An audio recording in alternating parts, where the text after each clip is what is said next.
April 22, 1915.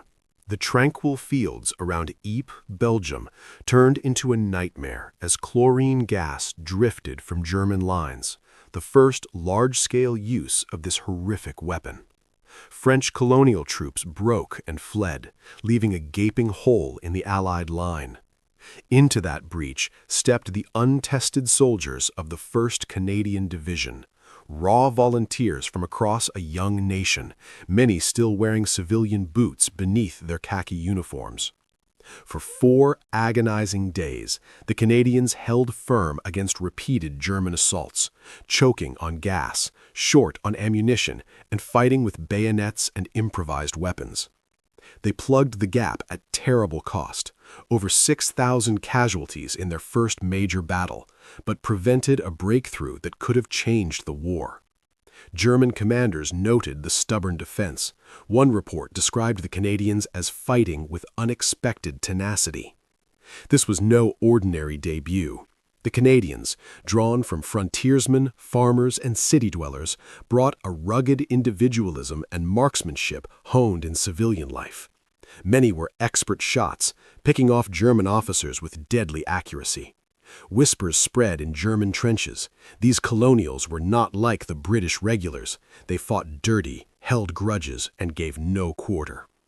Revenge for the gas lingered. Canadians never forgot Ypres, and as the war ground on, they became prolific users of gas themselves. But more than that, their performance marked them as reliable in crisis. British High Command took notice, and the Canadian Corps began to form, 4 divisions kept together, unlike scattered Dominion troops elsewhere. German intelligence tracked them closely, not yet out of fear, but curiosity. Who were these men from across the ocean, holding lines where others crumbled? Little did the Germans know that Ypres was just the beginning. By war's end, the sight of Canadian identifiers on the front would signal impending assault and dread. The Canadian Corps was forging a reputation, tough, resilient, and unforgiving. The storm was coming.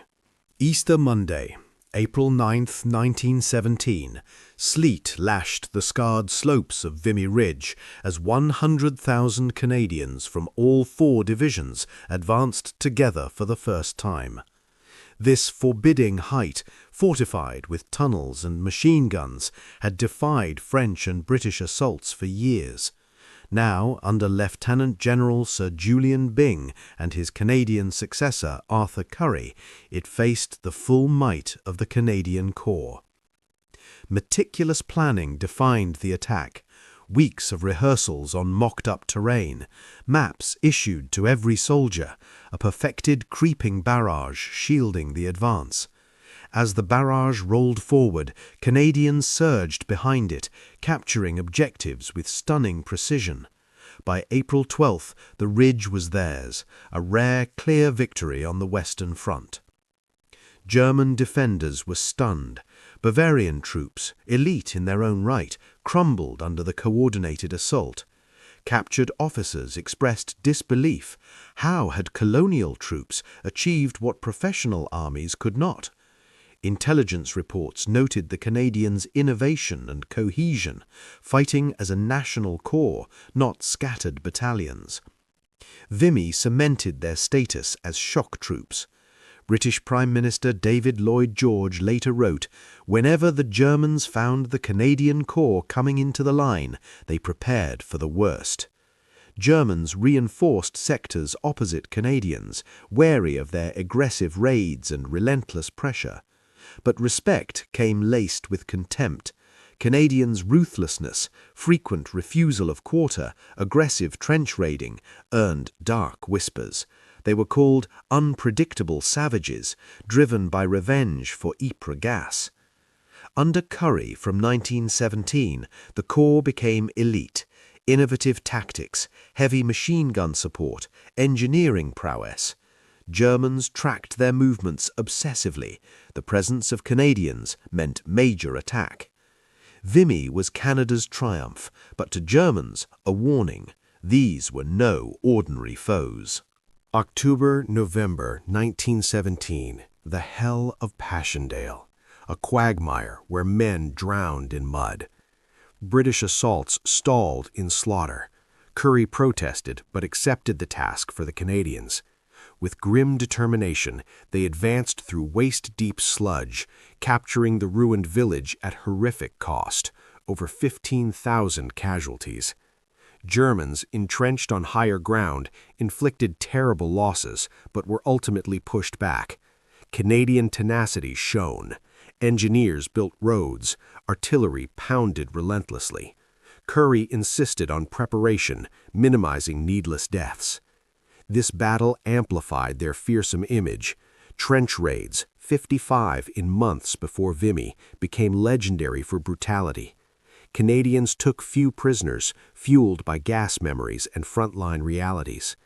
German accounts described them as merciless. One captured soldier beaten by an officer who cursed, "Damn you Canadians, you take no prisoners." Historians note mutual atrocities, but Canadians' aggression stood out. They gassed aggressively, exploited truces with grenades.